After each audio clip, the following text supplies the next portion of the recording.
Welcome back to What Would You Ask podcast. My guest today, another guy that's getting into the tank, risking it all. But let me tell you what, this guy's a Marine and special forces. And come on, he's not worried about these entrepreneurs. Who cares, right? He's going in there with a solid product. He scares the piss out of them anyway. So, he really did.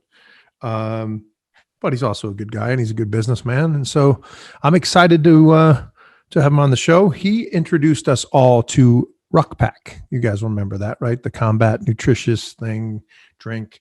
It was originally founded by Marine Special Operation Forces in the battlefields of Afghanistan. Man, do I want to be one of those guys? From here, I want to just say that I can't do that kind of stuff, but because I have an elbow injury. Anyway, Ruck Pack is a company. Awesome. I had that elbow injury. Yeah, I had flat feet or whatever the reason is that I'm chicken shit. But anyway, it's a combat nutrition designed to help you stay cool, alert, driven, physically ready to ramp up when needed. I love that line too, right? It's ready. When you want to put on the gas, foot on the gas. There you go. And right. I'm excited to welcome. Oh, I got to tell you, he appeared on Shark Tank on season 4, episode 10. Rob Dyer, welcome to What Would You Ask podcast. Thanks, Nick. Appreciate it. There are some things. It's funny. I'm after the fact. We were on in 2012, the first time we aired. Just seeing the social media and all the different things that we posted, and there's videos that you can tell. It's like the military version of clickbait. I know if I post this video. And actually it's the appearance from Shark Tank. Not everybody's seen that episode, obviously. So I know that when I post that, I'm going to start getting the comments and it's going to catch on fire on social media just about every single time. And so there's a point in there where it's very specific to military people. The whole rest of the planet doesn't care, but military people specifically, if you say you're special forces, that means that you were in the Army, and I was in the Marine Corps. And so please correct that guy's definitely fake. It's stolen valor. That guy was definitely not special forces. And what they don't know is that editing is a thing. And so there were 3 or 4 different times actually when we were airing that, I was with Marine Corps, I was attached to Force Recon. I never said I was a Recon Marine, but after 3 or 4 times, there was definitely a time that Damon John said, so you were special forces. And at this point, I'm thinking in my head, yeah, just get past it. Yeah, right. I was. Yeah. That was my death now, because that's what gets posted. That's what makes it through the edit. And this guy's claiming that he was special forces, which I never did. So everything else you said was correct. I was in the Marine interesting Corps. Though. You figure you guys are a band of brothers, right? And but you know what? I guess if I put myself through that, not to say look, I have 2 friends that are best friends of my life that are Marines. And I hear the stories of what they went through, and they served in Afghanistan and in Iraq and other places. And I hear the stories of from boot camp or whatever it's called all the way through. So I know there's no easy road. Then you go on to the other things with special operations, special forces. But you're right. From our perspective, you guys we all bow to all the stuff that you guys do, and you're all in one group as far as we're concerned. But I get it. Yeah. So take us through, because I hacked that up a little bit. Take us through, I always do. Take us through the development of Ruck Pack and where it's gone to the road and the timeline to get onto the Shark Tank. That was a fun road. That was the exciting fast times when you're starting up a business and you have no idea if it's going to work at all. And I should have caveated and asked ahead of time in an email if it's okay to swear, but I'll do my best to keep it down. But bottom line just being that we were out on a deployment, we were in Afghanistan, and it wasn't so much that, we weren't the meals that you get out there, the meals ready to eat. And, we were all taking supplements, and you would bring it out with you, or you'd find a way to get it shipped to you and sent to the base. And then you would take it out on missions with you. We'd have protein powders and energy drinks and literally pre-workout. You take a pre-workout before you go on if you did a mission or a raid or combat reconnaissance patrol, whatever you're going to do. So we were taking all of these things, and it wasn't that was not enough. There were ways to bridge the gaps, but we wanted to start a business. It was 2008. It was, the housing market hadn't really fallen out yet, or it was just starting. And we all kind of wanted to, there were so many other companies that were kind of buying off on the special operations brand without having anyone that's a veteran in their company. So we thought that was a little bit of rubbish. And, we're like, why not? If you're in that environment, oftentimes you just had to make do. But a lot of guys, we were really healthy in what we ingested. We paid attention to our calories, paid attention to the macros that we were putting in. A lot of athletes do. And sometimes, there's an argument to be made that if you're in special operations, if you're not getting helicopter lifted to every single mission that you have, there's something to be said about needing to be in good shape. Obviously, you need to be in great shape to qualify for any type of different special operations unit. But even, once you're forward deployed and everything else, you need to kind of pay attention to what you're putting in your body. And you don't have a lot of great options. So, there's all these other companies, these energy drink companies that really weren't healthy for you at all. And they were really riding on that special operations branding. We're so extreme that even special operations guys use us. And we're kind of like, that's crap. That's not actually true. Sometimes you had nothing else. And I've been known to, I've pounded a Red Bull before I went on a mission. You're at ORP, you're getting ready to go in. For sure, you're definitely conducting this mission tonight.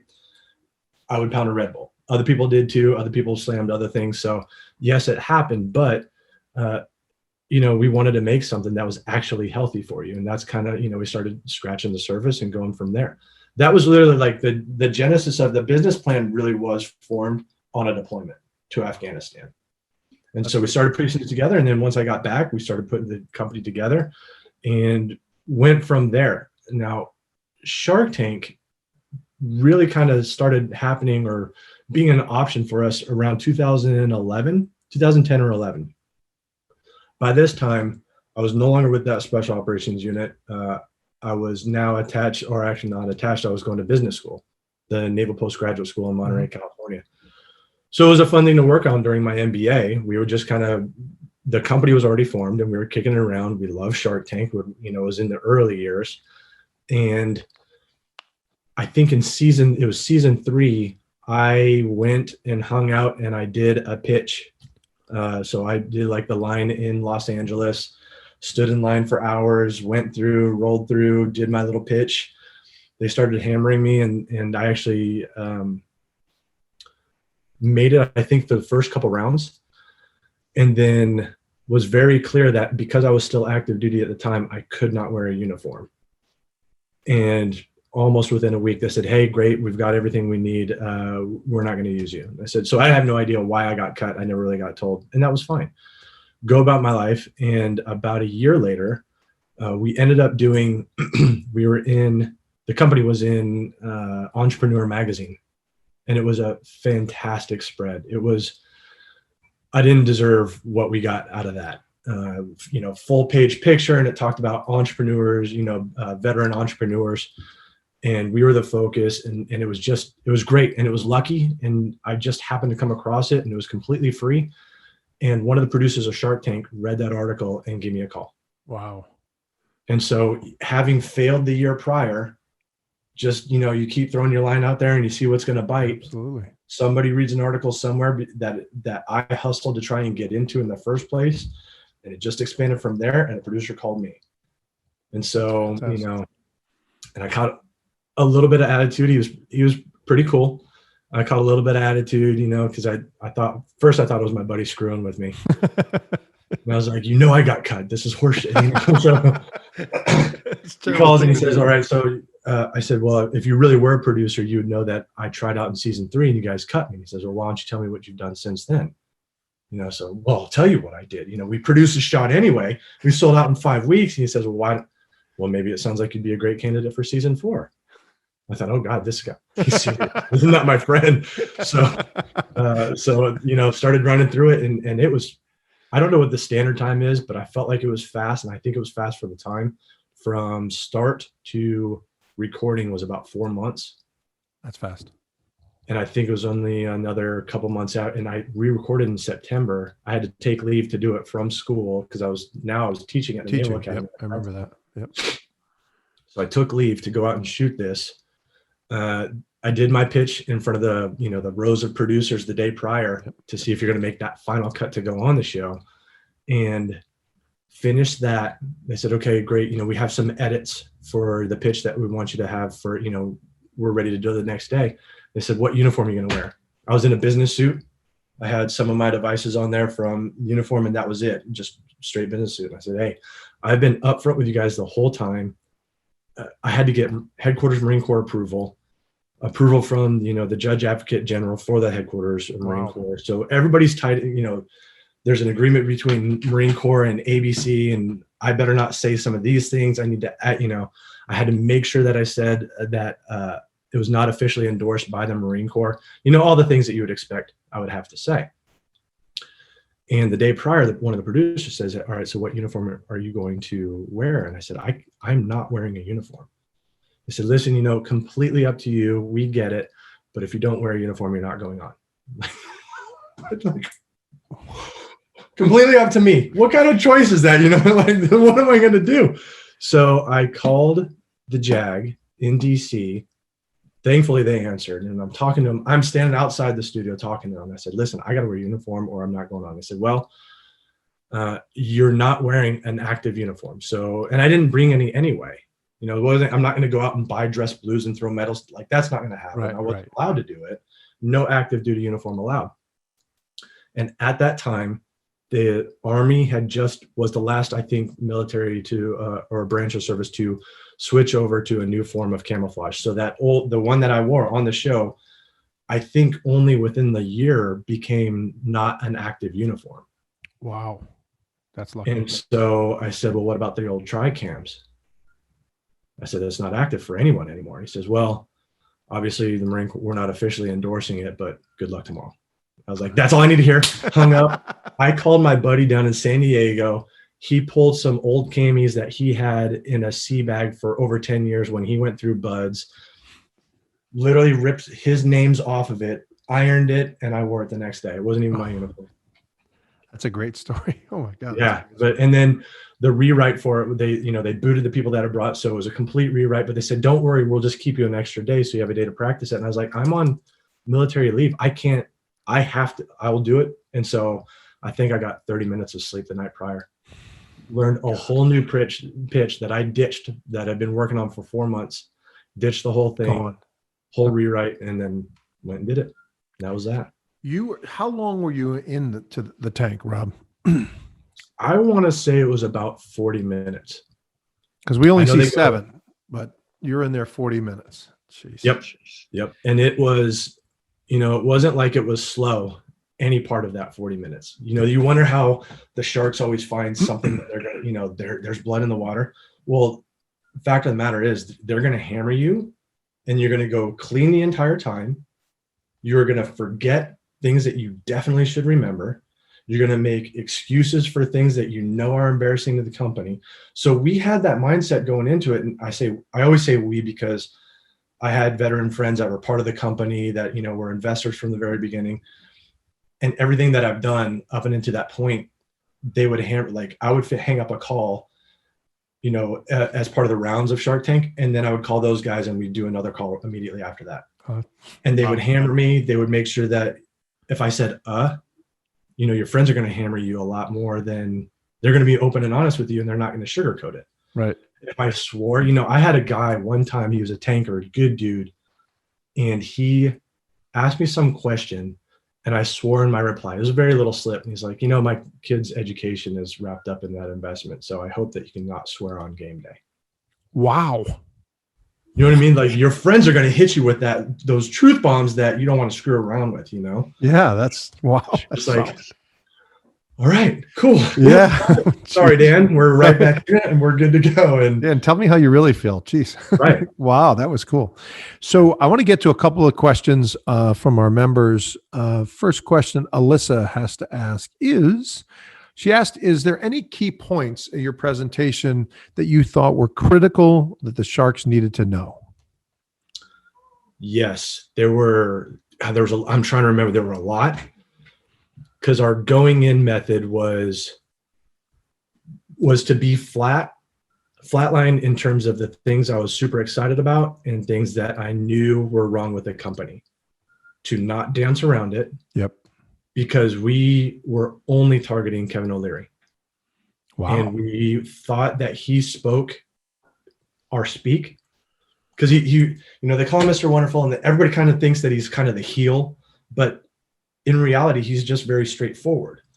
And so we wanted to be very straightforward with the answer. And so if it was how quickly we sold out, if it was, website crashes, problems with a product in terms of taste, different, this, that, or the other thing, we wanted to be ready for them to ask the question if they did. And we wanted to be very flat with our answer for why. How we kept taking on money.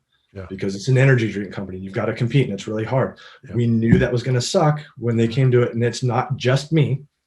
And I didn't just put this all together, something to that effect. So I thought that was a very critical point, to be very open and honest with the things that were wrong, that we were doing wrong.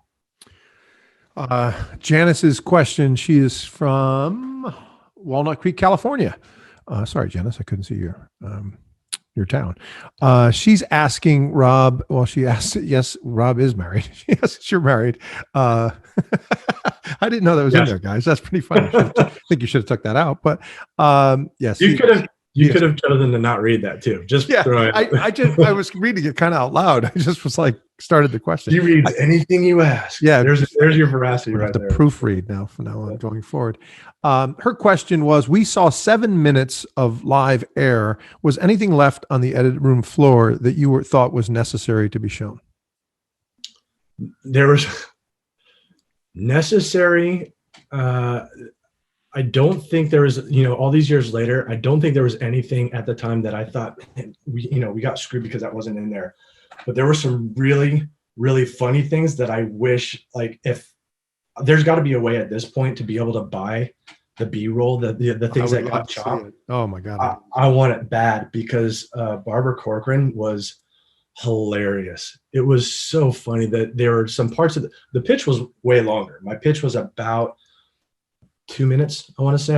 I haven't measured what I got chopped down to, but we do the pitch, and they wanted me to relate the shot to each individual shark and how it applied to them. And when it came to Barbara Corcoran, I said, ma'am, I know you do your battle in the boardroom, because everybody's got a battle to win, so right. You do your battle in the boardroom. She goes, I do my battle in the bedroom. It's like, you might mean more than one shot. And she says, that's not going to cut it. And I was like, do you want me to just drag the table over to you? Like, it was this whole thing, and the whole thing went flat. I was like, I would pay money to get that back. Man. I was like, my God, lady, that's so aggressive. And so it was obvious she was a fan of yours, but let's just leave it at that. But it was quite obvious that she was a fan of yours. That being said, let's talk just for a second about what you said about Kevin, because I am a huge Kevin O'Leary fan. I think, and it's, yes, I do like that he's very straightforward and tells people to kill their business. I think he obviously adds some TV to it, if you will, but he is a disciplined investor, and he knows business. And if you do some research on him, his hands are in so many different things, from wine and investments and all of that stuff. Then he's got his whole thing of love that he does with weddings and all. But anyway, tell us what really intrigued you or impressed you about Kevin that you focused on him. It was that straightforward attitude that he has. Very, very clean and easy. We just didn't want to offend, and we're new in the business world, right? Sometimes we come across direct. It's not with an intention to, be rude at all. These people are helping us. If we land an investor, that's an amazing thing. We should take full advantage of that. We should be ears open, mouth shut. I get all of that, but we still don't want to come across as offensive. And so we felt with him, like, at least we can speak our speak, and we felt that he would be receptive to that and give us back that same type of mentality without, being offended by anything that came out of our mouths. Did you think that he was going to kill you on evaluation and all of that stuff? Because you guys did have a pretty steep number in there. I think it was 75 for 10. Yep. We're early. Yes. I think Damon mentioned it right off the get, but tell us a little bit about the pushback you got from the sharks. Was it just valuation or what? I didn't see We any had about taste. Was anybody talking about taste or anything about the product itself? no, and Yeah. over the life of the product, the taste got a lot worse as we changed the ingredient profile, and we've gone like this over. It's actually pretty good now, but Yeah. that's always been a roller coaster for us. But we had an approval matrix. I had a preset approval matrix in my head that I would accept to 30% because they're going to have to offer you the money. That's always the thing about Shark Tank, is that you'll always get that money amount, but they can play with the valuation in terms of the percentage that they're going to get, right? So you're never going to hear them pitch, I know you wanted 75,000, but I'm going to give you 50,000. You'll always hear that 75,000, but it's going to be for a different change percent. Got it. And so based on that, we knew I wanted 10%. I would accept to 30% for Kevin O'Leary alone.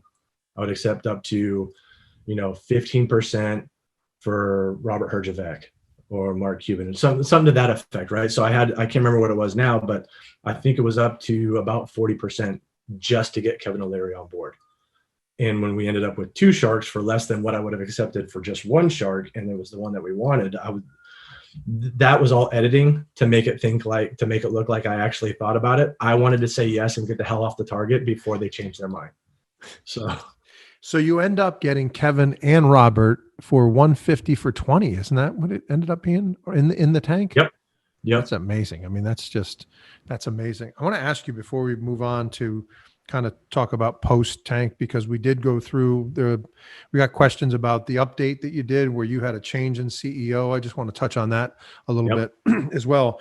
But I want to relate a story. I had the guys from Combat Flip-Flops on. I don't know if you're familiar with Griff and Lee, really cool guys. And if you saw what they did in the tank to Kevin when he went out, but they threw a red, I guess when a combatant dies, and forgive me for being a complete idiot when it comes to the military, but they put some kind of glow stick or something on them. That's not a glow stick, but whatever it is, piece of tape. Well, when Kevin went out, Lee walks up to him and just gave him a red thing. And Kevin like fed them the question they wanted. So what's this for? And he goes, that's what we put on dead bodies when we come in, when we see them. It's like the best line I've ever saw. And I just interviewed those guys earlier this week, and in the research, awesome. That was one of the videos. And I thought I'd share that with you because that was just so well done. And by the way, Kevin loved it as much as they, you know what I mean? Kevin wasn't embarrassed. He loved it too. He laughed his tail off. That was so well done. So let's talk about the update, because I really found it interesting that, I mean, you're a sharp guy. It's obvious, and I'm not minimizing. Marines have gone on, military has gone on, done wonderful things, started great businesses. And I mentioned 2 of my friends, they own their own businesses. These guys are disciplined in their own right. But you had a change in leadership. You had a family, got married, you're starting to build your family, you have other things going on, and you've been the face of the business basically since, for whatever, probably before Shark Tank and beyond. You had a leader that came in as CEO, and he had to move out, and we moved someone in a relatively short period of time. And then we see in the update that Kevin comes to talk about the product, talk about how we're going to move forward, and meet the CEO. A lot of those things, Rob, can be reflected on your leadership, right? I mean, Kevin could look at those and say, Rob, and I thought you handled that, just from what we saw.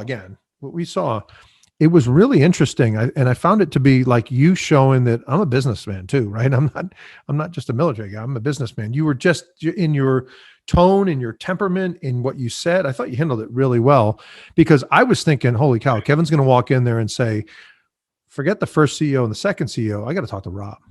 Tell us a little bit about what happened there. So with the CEO changeover, that's a thing that I thought we were hitting a stalemate. And you ever hear the phrase, like, if you're in a conversation for 20 minutes and you can't find the idiot? Yes, it's you. Yeah. So, and that's 100% what I thought. It was around, I want to say, was it around 2014, 13 or 14, whatever it was. So a couple years after we aired, a year after we did the first update, things are, we're ebbing and flowing. We have a great year in sales, and we're kind of falling off. And we have some investors, and one of the guys in particular really wants to push forward with some new products. And, I want to stick to what we've got. And, there was just some back and forth there. And so in terms of what we were going to do to try and move forward, 1 second. Yeah. Kids, homeschool. No problem. I go through it all the time. Negative. So, so going through that ebbs and flows, there was just a stalemate. And when I couldn't find the problem, I felt like it was me. And so I love the company way more than I love my ego or, whatever it was. I felt like I had the answer, but you know what, guys, this is a group. We got here as a group. We're going to keep moving forward as a group. If I just need to be the guy that goes and answers emails, I'll do that, but let's push it forward. And if we need a change in leadership, let's do that. First guy we picked, I literally think he's around for 4 months total. He didn't think that we could find a way to move forward. He looked at the numbers and he's like, look, I'm looking at it. I'm attaching to it. I'm anchoring to a sinking ship type of deal. And he had something else that he wanted to pursue anyway, which I knew about and he was very upfront about in the beginning. And at the end of the day, he just didn't think that it was going to last. And so he bailed. And so it's like, that's not how this works. You don't get to come in for a company that's been around for 6 or 7 years already, attached for 4 months, and somehow with all of your business acumen in your very first business job you've ever had, get to tell me that the company's going to fail and we should just close it down. All right, so you're gone. That part's solved, but now we still have the company. And what's the next role that we should play? And so that's when Jimmy came in, took over the company, and Jimmy ran it great for a couple of years. And then it was almost the kind of same thought process to come back to me, where Jimmy had his direction that he wanted to go. I wanted to go a different direction. We put it up to the board and I got the company back. And it was just that clean. And Jimmy and I still talk. Jimmy still is with Ruck Pack and he's focusing on some other things in his life right now as well. And actually he's going through business school now. So now we're going to have a couple of us, and we have, I've got other guys that I work with as well that are both veterans, and then someone, that I was in business school with as well. So the ownership of that, there was no really other way to handle it. I don't know why we get into this excuse matrix type mentality when we're business owners, where it could never possibly be your fault. We got screwed because of this, then this happened, then this happened. Every single time, that is 100% your fault. You're it.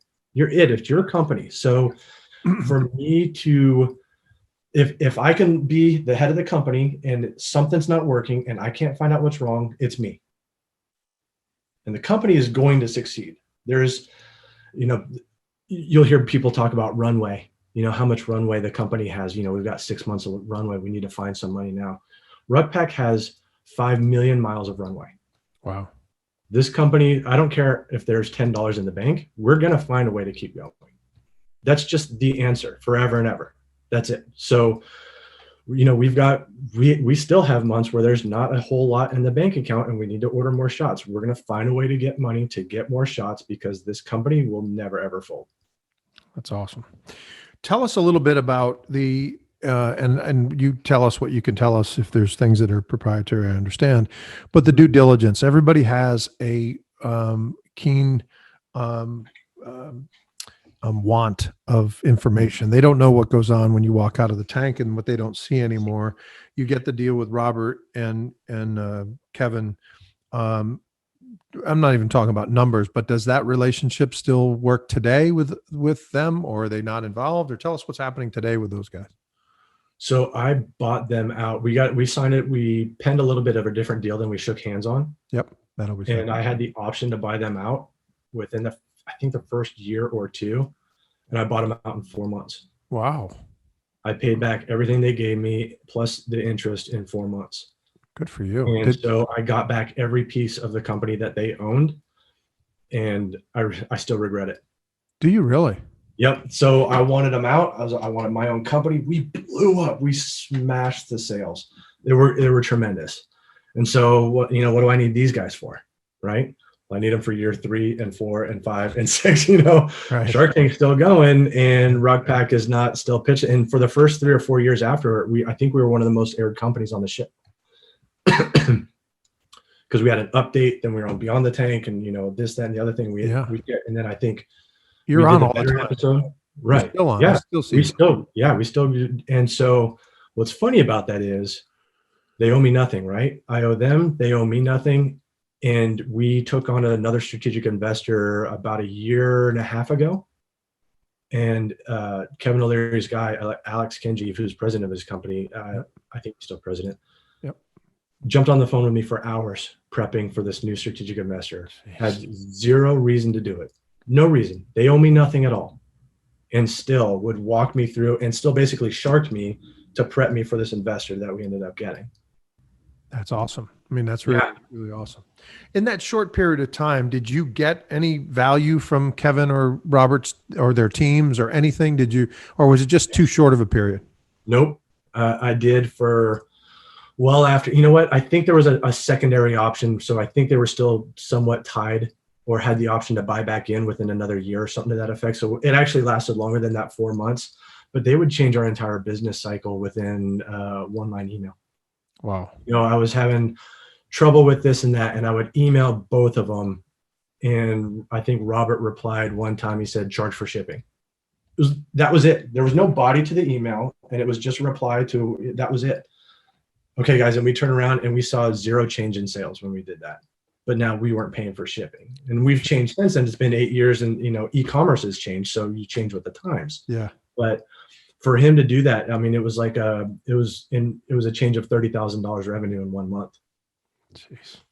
And sales didn't slow at all. And so it's a matter of, are you willing to take, I've seen both sides. I've seen them say they don't know your product. They don't know your brand. There's no way that they could tell you how to run your business and have it be correct.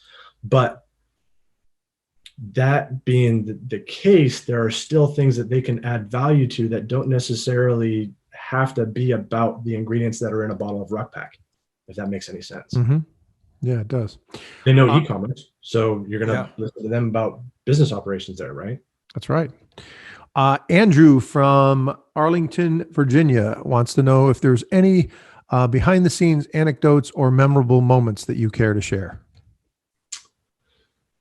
I got to remember the name. I can't remember the name of the company that went before us, but I was in the green room getting ready to go, and your nerves are on fire. It doesn't matter. Like it's not so much that I was scared per se, but like your blood's flowing, your adrenaline's going. And you're getting in that kind of that for us, that military mind. I'm just going to walk in. I'm going to smoke this. I don't care. Here we go. Let's go. So you're kind of amping up. The group in front of me, they ate their lunch. You could hear them screaming. And I know they're doing some of that for TV. I get it. But still, you're like, man, I'm screwed. They're already pissed off. They're crushing somebody. And I'm not even going to get to walk into a fresh room at least, But, you're sitting there and you're waiting for those doors to open. And the guy behind you is like, you're going to be fine. I'm going to pull this string. The doors are going to open. You're going to walk out and do your thing. You're going to stand on the mark. They're going to set up, blah, blah, blah. Yeah. So, same thing, that the doors open, you get that cold face flush. Like I blacked out. When I left afterward, there were instantly things that I forgot. I barely remember what happened. I hear that all the time. It's amazing. Yep. We've had 93, 94 guys. Rob's 95. So we have 95 entrepreneurs, and I hear that all the time. We had Mom's Furniture, and poor Kirsten's going to get mad at me for keep using her as an example, but she forgot her name in the producers one, the skit. She said, hi, in the company, and she just blanked out. I mean, she complete. And I hear people all the time. I just interviewed Giannis from Hotel by Day just before you, and he said, Nick, I before we went on the interview, he said, I had to go and watch my episode last night because I had no memory of being in the tank. Like my memory is so bad of it because of the stress. Like when I walked out, people said, how was it? Tell us all about it. And he was like, I don't remember. Like, I don't know. The next day. It's unbelievable. Somebody gave me some money. We did some stuff. I said some words, and that was that, That's so we good. did. I will say I was on you have to stand on that mark for, I think, 30 seconds while they adjust the cameras to your everything. Right. Yep. And it's funny because always, you're there and they're telling you, like, don't mess around, sit on your mark so we can get the proper angles or whatever. And you're looking at them and they're just like, you know, like they weren't being complete dorks like that, but you could tell like they're ready. They're already forming questions in their head. They're like, oh, here we go. Fresh meat, you know, that type of thing. So you're just like, awesome. This is going to be awesome. Did you, so the 95 entrepreneurs I mentioned gave us a really good insight, and everyone has very similar stories at different intensities, I think, but they talk about, Rob, and I want to get your opinion on this. We see a very well edited, very disciplined. Damon asks a question and Mark asks a follow up to that question, and you answered it. But it's more of a rapid fire in there, and there's a lot of crosstalk from Sharks going, I don't think that's what he said. He wasn't talking about that. And then, by the way, somebody over here is asking a question, but Damon and Kevin are touching base. Mark's asking a question, and Robert's already starting another question. It's like, is that what the experience was like for you as well? Yes. Oh, jeez. It was 40 minutes of. And at some point, there was a tempo time in there where I was hoping to just be able to finish my answer. But I, at the exact same time, had the thought of, if they're cutting me off, it's for a reason. They either know the answer, it's not making for good TV. Right. Trust them at the wheel in terms of because I'm not an actor. They do this stuff. They're, you know, at this point, 4 years into it. Yeah. So roll with it. Don't get so married to whatever answer you're about to give that I'm going to stop all of this just to be able to tell you a couple of frilly words or something like that. Right. No, I think that's definitely a good comment. Do you think, because I think you had, and again, we only saw 7 minutes, there is they definitely liked you. They liked the product. I definitely think they have to ask some tough questions, but they seem to really like you a lot. Did you get that sense across the board that way? I mean, they didn't all like you, Barbara, as much as Barbara liked you, but there was a lot of respect, and not only for your service. I mean, that goes without being said, but also for the product and the business that you had. Did you feel that? I did. It was, I mean, you could literally feel it in the room that I didn't think that they really pushed me on anything really hard. You know, all the meetings that I had with my friends going up to this were way more difficult than anything that they pitched that day, which you hope is going to be the case, right? But I also think they were soft, because I think I was the first, I'd have to check, I think I was the first active duty vet that was in the tank. And so there were some, I think they probably had some P's and Q's too. I know ABC did with the Marine Corps. Yeah. And so I think there was a little bit of that too, where it's just like, you know what, don't embarrass this guy. Right. But that's a two-way relationship. Come with all your stuff in one sock. Don't make an idiot of yourself, and it'll make it a lot easier for them to not make an idiot of you. Right. And plus, if you were aggressive in any way, that probably goes out the door too, right? I mean, if they're not going to sit on their hands if you're going to, go out of school either. So let's talk a little bit about the Shark Tank effect. We want to hear about what's going on with Ruck Pack today, and we'll get to that in a second, and where we can find it and all of that stuff. But I want to first touch on the Shark Tank effect. You walk out of there with a deal. You find out months later you're going to air. The website, it's early. We're talking about season 4, so the website still may be a concern. I don't know. Tell us a little bit about that experience, and also touch on the fact that it's not just consumers that are contacting you. There's wholesalers and buyers and other investors potentially, right? You get the gamut of responses. Tell us about your experience. For us, the Shark Tank effect was, I mean, of course, it crashed our website. We bought extra server space. It still crashed the website. We should have known it was going to crash the website, and it did crash the website. You know, there was nothing that it was that everybody goes through. It was 2012. Yep. You know what I mean? So I received a short video on my cell phone of shots rolling off the line from production 2 hours before we aired. The day prior to that, we had 0 shots in inventory. That's how tight that timeline was, where we were about to air nationally and we had no shots. And I placed the order the second I got a deal. I was already in California. Our manufacturer's in Vista, California, so pretty close drive to Los Angeles. And we immediately placed a purchase order, like, oh shit, I think this is going to happen. We need to ramp up production right away. They said they're going to air it. Especially since we got a deal, we felt like we were going to air. And so didn't know when, but literally as soon as they came back and said, hey, I know you filmed in September, you're going to air in November, I think. I'm pushing them like, we're not going to have anything to sell. And then, so we're struggling through that. Anyway, that's a longer answer than you wanted specifically for that part. But bottom line just being that there was always something that every single time we air or we re-air or there's a rerun in England on BBC, we still get a bump in sales every single time. And 8 years later, it's old. I don't know who even watches season 4, but somebody does every single time, because every single time we get emails still. I've never seen this before. I just saw it air for the first time, had no idea. You're always going to find people like that. And that's one of the very popular episodes, though. You realize that, right? I mean, as you go across and the research that I get, there's probably, and there's been tons and tons and tons of entrepreneurs that have been on the show now. But you're definitely one of the ones that is memorable and it stands out. And if you do Google, I don't know if you have done this, but my research staff has done it, two local kids from a community college. Impressive. There's video. I mean, there's lists that you are on with the most popular, it's not necessarily about top sales. It's not the, Scrub Daddy or whatever, but definitely from a popularity standpoint. And you can also see it in the runs. You guys are still on TV a lot. I mean, I saw it 2 weeks ago. I DVD all, or DVD, but DVD. Holy cow, I can't believe I said DVD.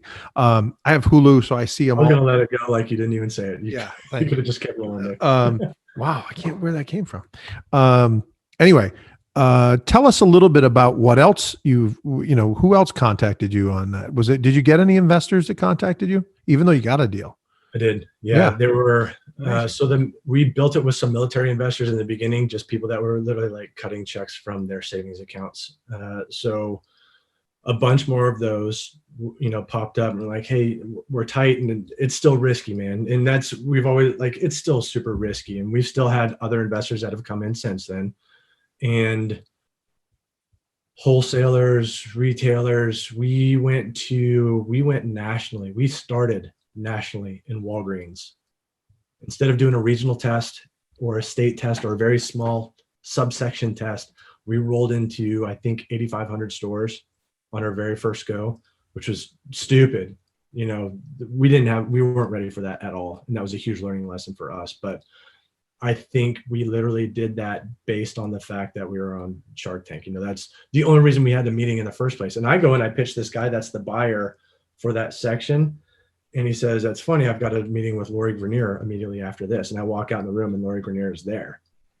And so and I didn't have my shark support me. I went there and pitched on my own, So that definitely is an effect that you have on buyers where, it's the same guts in the bottle as it was yesterday. And all of a sudden now I can get a meeting with you. Yeah. Okay. I see how this is, but they see it too. And they see that there's going to be that support. They know that if you're airing nationally, then you're going to be pushing on marketing and PR. So they're not entirely wrong that they wouldn't pick up your product before that. If you have no marketing plan, then they're not wrong in asking those questions, I think. I want to go back one question before we find out and close this thing up, what's going on with Ruck Pack and where we can find it. Bruce from Framingham, Massachusetts asked this question. I think it's a telling one.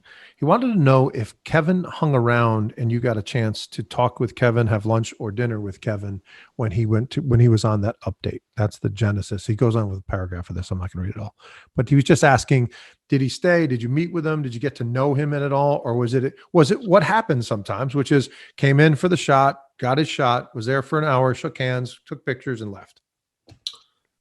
After Shark Tank the first time, are you talking about the update only? Anytime.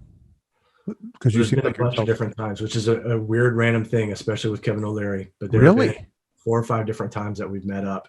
Wow. Which is super. He's awesome. He's way cooler than I think the show. I mean, maybe he knows how cool he is, but that's cool. After the very first recording, didn't meet either one of them. Alex Kenjeev came back to the back, and with contracts and said, "Hey, here's what to expect." And I've seen other people on your own podcast on the things that I've been able to listen to that, don't expect them to show up to work for you on Monday. Got it. Wasn't expecting that anyway. Have no idea what this relationship's going to be like. Let's go find out. we did the update when they both came out. We didn't do lunch, but I brought my family out and they kind of hung out, and we put them in the jet that's when we had the That's Harrier right. that Yeah. time. And Yeah. they went and sat in the jet and got to hang out. And so that was kind of cool. So there was that too. We had some kind of meeting and family time. And then I think it was the year after that we did the veteran episode where I kind of got to be a sharker on a veteran panel and at the White House. And that was really cool. So I had some more time with Robert then. And then there was another time, it was the run up when they say like, who are the sharks? And they still do it. I don't know if I'm still in, I think I am, but Kevin O'Leary is opening NASDAQ, I think. And there's a dude in the back in his dress blues. That was me. Oh, that night we went out to dinner in New York. And that was probably the most personal, intimate setting that I ever had with Kevin. And my wife spoke to him a bunch and was able to ask some questions. And I got more hits out of that for some random reason than I think ever in the entire time that I knew him. And, he kind of pulled my wife aside and he's like, hey, you need to tell Rob to call me more. Cause I never wanted to bug him. I always, we have that mentality, you got to grind through it, whatever. And he's like, no. Call me more. You're wasting time burning holes to find answers that I will just tell you. That's fair. Exactly. Ooh, so yeah, so that was there, and that came from a dinner that we all went to together one time, so yeah, that's awesome. I think he's accessible but it's hit and miss, and I asked him, I've asked before, why do you guys keep helping? Or first I've asked, why do you keep calling? Because we did this episode, then we did that episode, and there's, I was in one of his books, and I asked him, why do you keep calling? He's like, you always answer the phone, and you show up early, and you're never late. So every time he's going to have something, and if I say I'm going to do it, I'm going to be there, I'm going to do it, and that makes me question who wouldn't say that. Yeah. Right? Oh, I'm so busy with this, that I can't take millions of viewers again for my business. Like, why wouldn't you want that? But I don't know what the math is in their brain to come up with something different. So you mentioned how Alex helped you out. Have you been in contact since the deal and I'm not even asking for a story, just a yes or no. Have you been in contact with Kevin since you guys you bought him out and you're away from them? Well, yeah, years, 2, 3, or 4, whatever it was. Oh, that's right. That was post. Oh, yeah. Wow. Jeez. That's right. I forgot you did that early. Who does that? I mean, that's amazing. Why are you calling me? I do nothing for your company. And there was one time that he did say, he's like, don't you worry. I make money on you different ways. I'm not paying him a dividend, but you know what? If you say it's a popular episode, now I actually kind of curious to your check it out. I'll send you some things that you'll see. Yeah. And they're also rerun analytics on the times they run you and the broad approach, not only domestically, but internationally. They've got feedback and they got analytics and all that stuff. I'll share some of it with you. Awesome. Tell us what's going on with Ruck Pack today. Everybody's interested in that. Tell us a little bit about how. So in this crazy year, I'm sure everybody's got different types of updates, especially this year. We had not a super awesome year. I think it's probably one of our lowest years, but that's been awesome for us in a really random way. We had, when COVID shut everything down, we have one ingredient out of all of our manufacturers. One of the ingredients in the bottle had a full shutdown and couldn't manufacture and couldn't send it out. And so we weren't able to make product because of one ingredient. Wow. Now, do we run a whole brand new shot? Because you're not going to put everything else in that bottle when there's an ingredient label on there. Right. So that means now brand new packaging. Oh. And in March, do you know that you're going to be worrying about this in May, June, September? Right? Oh. So when do you pull that trigger to say, you know what, screw it, we're making a brand new shot. It's not going to have this one single ingredient. Spend tens of thousands of dollars on brand new labels and packaging in order to, meet label claim, right? You don't think that it's going to be October and you're still wondering about if that's going to happen, right? So that's one thing. But you know what? It allowed us hey, what are we wasting money on?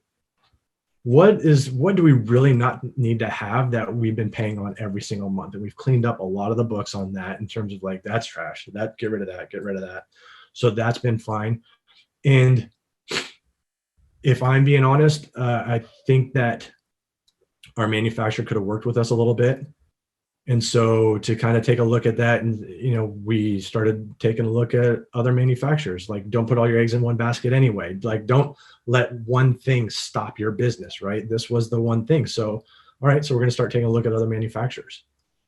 And could this one be more of a partner? And now I'm talking to another manufacturer that maybe we end up, instead of buying Ruck Pack from somebody that makes the shots for us, maybe we start making our own. And now we're making instead of buying. Sorry about the dance, but it's all right. That's not your time. You're not up.